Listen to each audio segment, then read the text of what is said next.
Hi guys, in today's video we're going to look at an update of the 93-gallon Reef Aquarium. Before we get to the aquariums, I just want to wish you and your families a safe and happy holidays.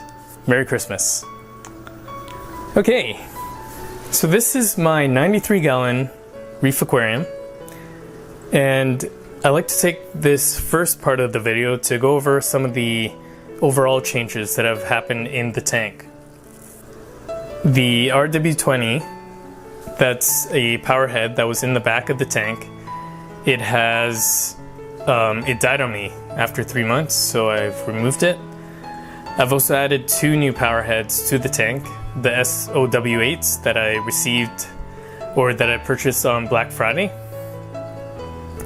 And the way I've set them up is I've moved the old SW-8s forward, and I've placed the new power heads pretty close beside them, so you can see here. And for those of you who are new to the hobby, flow is one of the most important things in a tank. In my opinion, it's probably more important than lighting. And don't get me wrong, lighting is very important, but flow does so much for the coral that you never want to skimp on flow. So just keep that in mind. Last thing you guys have probably noticed is the fish are back in the system. So I think I had a successful fallow period, except I've just noticed a spot on my yellow-eye coltang, and he's got a bit of a white blemish on one of his fins, like pectoral fins, the ones right close to his gills. So I'm just going to keep monitoring that. Yeah, unfortunately, it's very possible that I may just have a more resistant strain of ick, or that has a different life cycle than what most people experience. But for the most part, he seems healthy. They've been back in the tank for a week, so we'll just monitor the situation. But okay, so now we're going to move on to an overhead shot. So this is an overhead overview of the tank. I have moved some things around, and I did sell some of my frags that were on the sand bed just to make some space for the other coral that are currently on there. So we're just going to start in the front.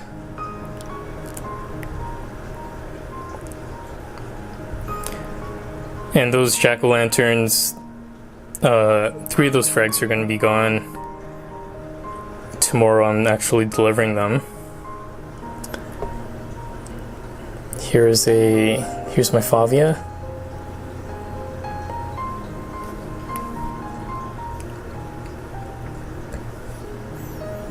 So this is my red Satola, and he doesn't look very big from here, but when I take a really close look at him, like, those are all branches.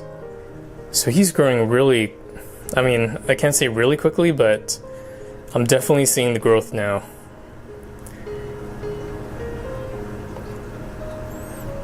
And here's my strawberry shortcake.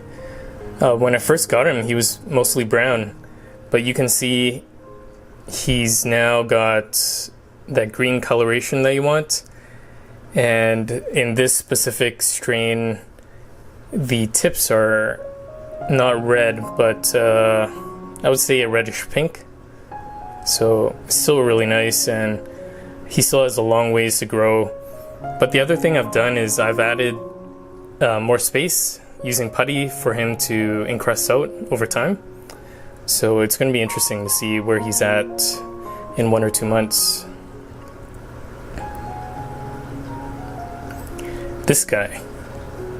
So this hawk coral, or he was sold to me as a green slimer, but he's growing ridiculously fast. When I compare him to a picture that I took in October, like, all these branches that you see now, they have really lengthened from that time.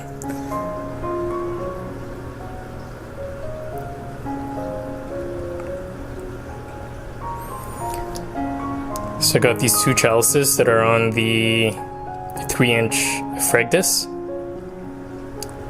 and they're encrusting out very nicely. Here is the bubble coral. I've tried to sell him. It doesn't seem like anyone's really interested, but I was concerned about him about 2 or 3 months ago because I believe from a lack of feeding he had shrunk down and kind of receded from his skeleton. But now you can see, like, he's back. The skeleton's almost fully covered again, and yeah, he's a really nice specimen. He's not the most colorful, but when the pumps are on, that movement that he adds to the tank, it really adds another dimension to the tank. These are blood red Sophastria. They don't like too much light, and one of the things I did was, after I used the putty, I added some carbon, activated carbon to the tank, just to remove anything that the putty may have added, as well as to remove any chemicals that the leathers may have released. But one of the things carbon does is it removes organics from your water. So if you want really crystal clear water, carbon can do that for you. One of the downsides of that is that if you have clear water, the PAR that reaches the coral actually goes up.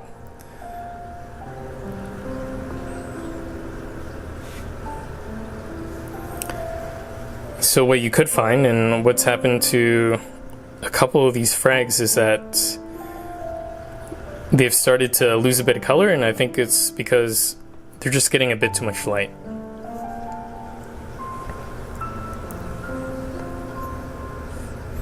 Okay, here's another piece. This is I believe, a Yagami Tort. But it's got green, yellow. Its base has become green and yellow. You can see the growth branches. They're kind of yellowish to like a white. And then the tips are purple. So this is like a really beautiful tort. You don't want to keep it in too high of light, so I have this towards the bottom of my tank. And I did the same thing with the putty. I've laid down a foundation so that this guy can now encrust out, and I would say within 3 to 6 months the putty should be covered in this tort. So very exciting. This is my purple bonsai. He's kind of lightening up. I think it's because he's getting a bit too much light, but I'm not sure. Frag rack. Okay, so red dragon. When I introduced new pumps, this red dragon frag actually fell off where it was glued to, and when I picked him up, I was amazed at how much he had grown from when I first purchased him. So this Elkhorn Monti is continuing to grow. I'm getting a bit concerned because when you're out of space, you don't want your coral to grow sideways. You want them to grow up. But that's not this guy's growth pattern. But oh well, he's, like I said before, he's one of the first inhabitants in this tank, and he's beautiful, so he's not going anywhere, but I may have to do some fragging of some of his branches. So here are some of the coral I got from Marshall's Crazy Corals. I did the same thing with laying out a base for this denim on denim millie to grow out on. But it's a really fast grower. And let's see here. I just want to make sure I have him in focus. There we go. Here's my rainbow loom. You can see its tips are pink. And I'm starting to see a bit of pink in its base as well. I think that's a sign that new branches are going to be coming out of its base. but you can also see that its base is very green. So when I first got it, it was pink. It had a lot of pink in it, and then the pink disappeared, and I thought, what was I doing wrong? I now believe that it's just the way it grows. Here is the Sunset Monti. It's not doing well. I don't know why. And the Oregon Tort, it's fallen over. I'm gonna fix it with some putty to make sure it stays in place.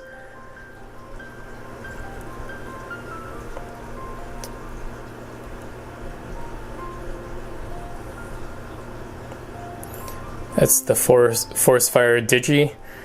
Again, I laid out to more of a base, and I did the same thing for this pink lemonade.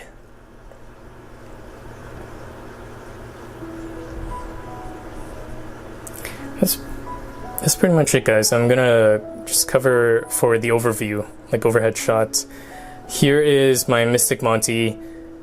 I'm not sure why. I think it may not light the brightest light.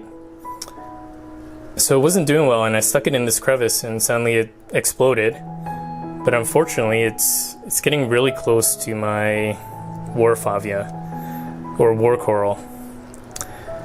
So we'll see what happens there.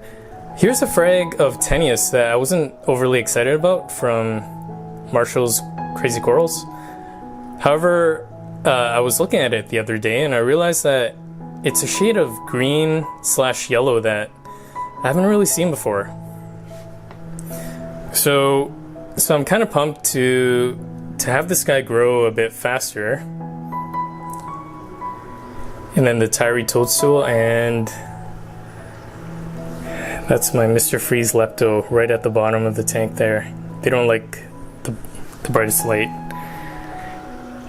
Okay, the first guy I'd like to talk about is this Powerbank E, or it could be a Hilly. But I got this guy, he had one mouth, and you can see all these little mouths are popping up all over the place. I've posted on my local Facebook group and a lot of others that picked up the same type of coral frags, they're experiencing the same thing. So it's nice to see something really prolific that is as beautiful as this piece. And you can kind of see from this angle, I see some maybe little feeder tentacles, but I've already seen the little mouths start to eat. So I have this guy on a 3-inch frag tile, and in the coming months it's definitely going to grow out onto this tile. And so this is one of the pieces you want to keep an eye on. This is my acan garden. I believe most people still call them acans, although my understanding is they have been reclassified as micro Musa. So these are acan lords that are now reclassified as micro Musa lords. I don't know what I should call them on this video. I'm just gonna call them micro lords. But you can see, like, this guy's starting to encrest out as well. So one of the things I don't know is when do they start to build their skeleton? Because what I see encrusting out over here, that is flesh.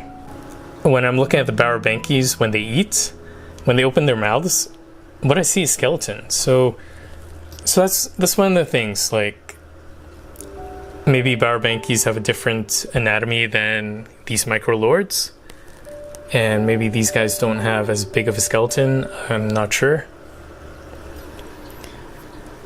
So I know these guys are not that special or rare anymore. However, when I got him, he was sliced down the middle, and I was taking a side look at him. So let's see if we can get it. Like, he's really based out, so he's grown widthwise. And that's one guy I'm really going to be washing. The last piece I really want to share with you guys is just this rainbow loom. And you can really see from the side view what I'm talking about with its pink tips. So the pink tips are coming. When I look at the coral under using like orange lenses, I can see there's some pink developing lower down on the branch as well as on the base. So to me, those are indicators that this guy's, I think he's based out enough. He's still gonna continue basing out, but now he's at a point where he can show a bit more color, and in the next 6 months, I think this is where the beauty of the rainbow loom is gonna come in, when the other colors start emerging. So here's something else. So that is my purple stylo, and the lighting right now is not very blue. It's a bit more white, so you can really make out how purple this stylo really is. And he's doing his thing. He's just clubbing out. Stylos don't really produce very long branches. Instead, I would say they're more like little clubs. But he's a great example of like the amount of color that you can get in like any coral. You know, whatever color you want, there's probably coral that produces that color. And and the pink lemonade, he's branched out a ton, and those branches are growing really fast. So my conclusion is that the pink lemonade is a really fast grower. And there's this Monti, I don't know what it's called, I don't know its name, but it is beautiful, and if it doesn't have a name, it deserves a name. Here's a shot of the strawberry shortcake. Unfortunately, I got some pretty poor angles on this thing. The side facing us is in the shadows, so we're not going to see the best coloration from this angle. You could tell from how much base I put on there that yeah, I really want this guy to grow out, and he's going to be stunning. And here is my red planet. He's not spent much time growing out, and his color is a bit faded because, again, I used the carbon. They're receiving much more par than they're used to. And the red planet, you want to give it less par. If you want the green to start coming out, it needs a bit less light. So even with the pink, it's not looking bad. And if you look at the base, like, it's really encrusting out. So I think that's its main focus at this time. So that's pretty much it, guys. We got the fish back in the tank. The coral are all growing, and tank is still doing okay. So we'll see how it does in January or February. So as usual, thumbs up if you liked it, subs if you loved it. I'll see you guys next time. And once again, happy holidays. Bye-bye.